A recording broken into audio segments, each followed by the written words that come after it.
تم نے دعا مانگی، تمہیں لگ رہا ہے قبول ہوگی یا نہیں، مگر کبھی کبھی اللہ تعالیٰ تمہاری نہ سن کر تمہیں تکلیف میں ڈالتا ہی اسی لیے ہے۔ وہ تکلیف ایک وجہ ہوتی ہے اللہ کی طرف سے جو تمہیں صبر کرنے کا حوصلہ دیتی ہے، اور یہی تمہاری دعاؤں کی قبولیت ہے، یہی التجاؤں کا جواب ہے، اللہ کا جواب۔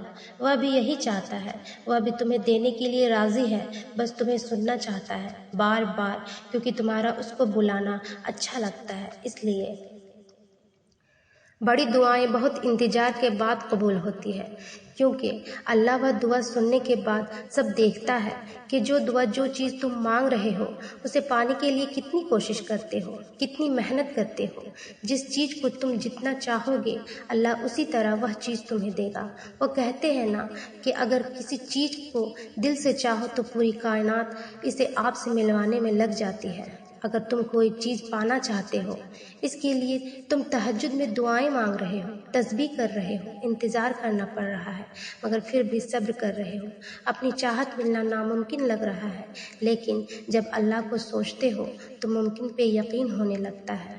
تب اللہ پاک معاوضے کرتے ہیں، دعاؤں کو تمہارا بنانے سے پہلے یہ دیکھتے ہیں اللہ تعالیٰ۔ یہ وقت آزمائش کا ہے، تمہاری آنکھیں راتوں کو گیلی ہوں گی، دل ہزار بار ٹوٹے گا، صبر آزمایا جائے گا، امتحان میں ڈالا جائے گا، لیکن یہ وقت بھی گزر جائے گا۔ ہر مشکل کے ساتھ آسانی ہے، تو یہ مشکل بس تھوڑی ہی باقی رہ گئی ہے۔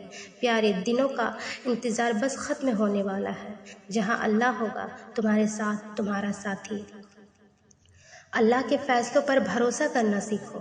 کچھ پریشان کر رہا ہے، اداس ہو، فیصلہ نہیں کر پا رہے ہو، تو ایک بار اللہ سے بول کے دیکھو، اسے بتاؤ، اس کے ساتھ مشورہ کرو، اس سے دعا مانگو، پھر دل سے یہ خوف نکال دو کہ کیا ہوگا کیا نہیں۔ جو بھی ہوگا بہترین ہوگا، اسے توکل کہتے ہیں۔ جب توکل اتنا مضبوط ہو جائے تب ہی معجزے ہوا کرتے ہیں۔ بس تمہیں اپنے معجزے کا انتظار کرنا ہے توکل سے۔ ہم جو چیز مانگتے ہیں نا اللہ تعالیٰ سے، وہ اللہ کو پہلے سے ہی معلوم ہوتا ہے۔ ہم جس چیز پہ تڑپتے ہیں نا، اللہ تعالیٰ پہلے سے ہی اس تڑپ سے واقف ہوتا ہے کہ ہم یہ مانگیں گے اللہ سے۔ اسے پہلے سے ہی پتہ ہوتا ہے کہ ہمارا دل کس چیز میں الجھ گیا ہے۔ تو جب اللہ کو پہلے سے معلوم ہوتا ہے تو وہ ہمیں کیوں نہیں عطا کرتا؟ اسی لیے تو اللہ نے دعا بنائی، دعائیں مانگنے کے لیے ہمیں بنایا، تاکہ ہم اس سے مانگیں، اس سے باتیں کرتے رہیں، اسے بلاتے رہیں، اس سے دور نہ جائیں، اس کے قریب رہیں، تاکہ وہ ہماری طرف متوجہ ہو سکے۔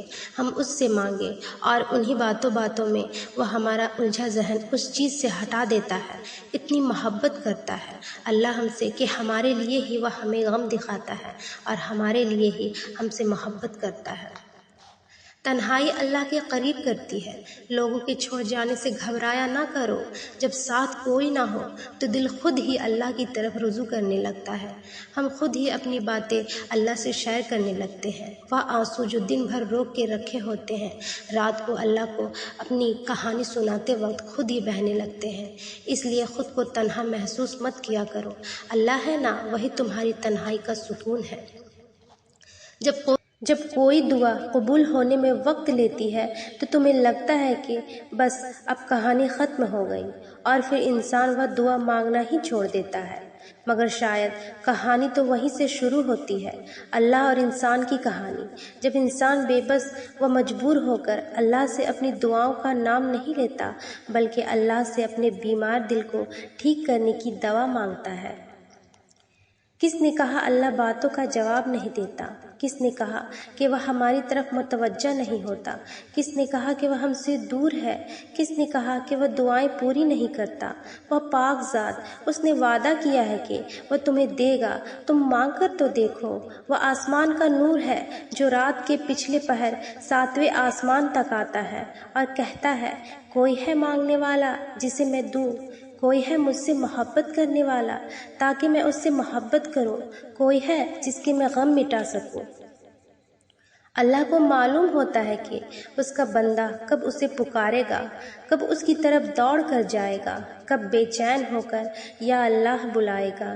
وہ انتظار کر رہا ہوتا ہے تمہارا کبھی سنی ہے ایسی محبت جو فجر سے ذرا پہلے 7ویں آسمان پر نور کی مانند ہوتی ہے، خود پکارتی ہوئی، دعائیں قبول کرنے کے لیے تمہیں بلاتی ہوئی، اور تب جو اس کی آواز پر لبیک کہتے ہیں ان کے لیے وہ اللہ سے میرے پیارے اللہ بن جاتا ہے۔